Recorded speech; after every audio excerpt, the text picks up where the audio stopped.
दोस्तों, भारत में गाय सिर्फ एक जानवर नहीं है। यहाँ जन्म से लेकर शादी और मरने तक गोदान किया जाता है। जहाँ हमने सदियों से गाय को गौमाता का दर्जा दिया है, वहीं पिछले 3 महीने से इन पर जानलेवा बीमारी का कहर टूट पड़ा है। फिर भी सरकार का इस ओर ध्यान तक नहीं है। हम बात कर रहे हैं लंपी वायरस की, एक ऐसी महामारी जिससे देश में अब तक हजारों गाय की जान जा चुकी है। दोस्तों, राजस्थान, पंजाब, मध्य प्रदेश समेत उत्तर भारत के कई राज्यों में लंपी वायरस ने भयंकर तबाही मचाई हुई है। देश में अब तक इस वायरस से 60,000 से ज़्यादा गायों की मौत हो चुकी है।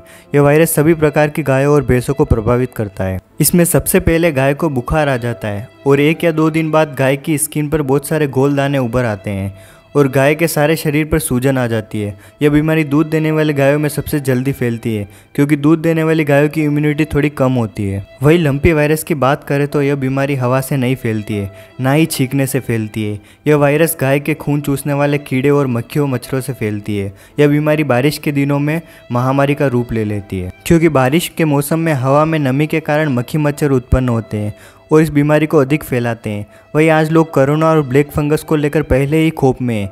ऐसे में सवाल यह उठता है कि यह वायरस इतना तेज़ी से कैसे फैल रहा है और क्या यह वायरस इंसानों में भी फैल सकता है क्या? लंपी वायरस से होने वाली डिजीज़ सबसे पहले 1929 में अफ्रीका में पाई गई थी और जुलाई 2019 में इस वायरस का कहर बांग्लादेश में भी देखा गया और अब यह भारत जैसे कई एशियाई देशों में फैल रहा है। वहीं यह वायरस भारत में सबसे ज़्यादा राजस्थान और गुजरात में फैल रहा है, क्योंकि इस साल इन राज्यों में बारिश काफ़ी ज़्यादा हुई है, जिससे मक्खी मच्छरों के कारण यह बीमारी तेज़ी से फैल रही है। वही लंपी वायरस के इलाज की बात करें तो भारत सरकार के मुताबिक इस वायरस की वैक्सीन तैयार कर ली है।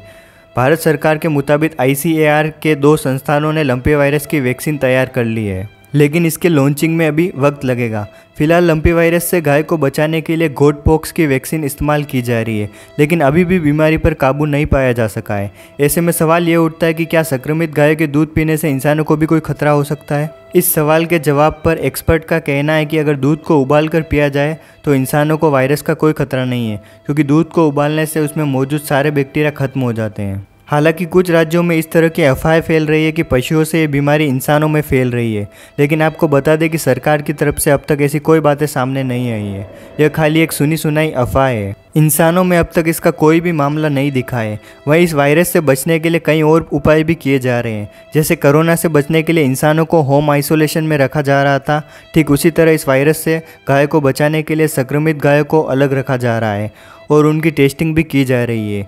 वहीं इस बीमारी की तेज़ी से फैलने की एक दूसरी वजह जानवरों के डॉक्टरों की कमी भी बताई जा रही है, जिससे गायों को समय पर इलाज नहीं मिल पा रहा है। और वहीं इस वायरस को लेकर पशुपालन विभाग अलर्ट मोड पर है।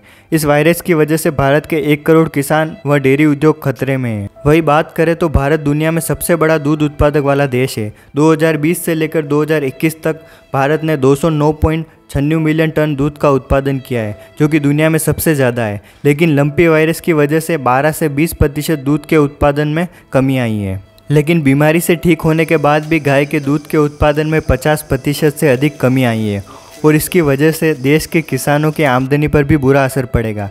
लेकिन बात सिर्फ दूध और घी की नहीं है। हम हिंदुस्तानियों के लिए गाय हमारे परिवार का एक हिस्सा है और इस वक्त में ये जिस दर्द में है, इसे बयां भी नहीं किया जा सकता। ऐसे में उम्मीद यह है कि जल्द से जल्द इस वायरस का टीका आ जाए, ताकि हमारी गौ माता को इस वायरस से बचाया जा सके।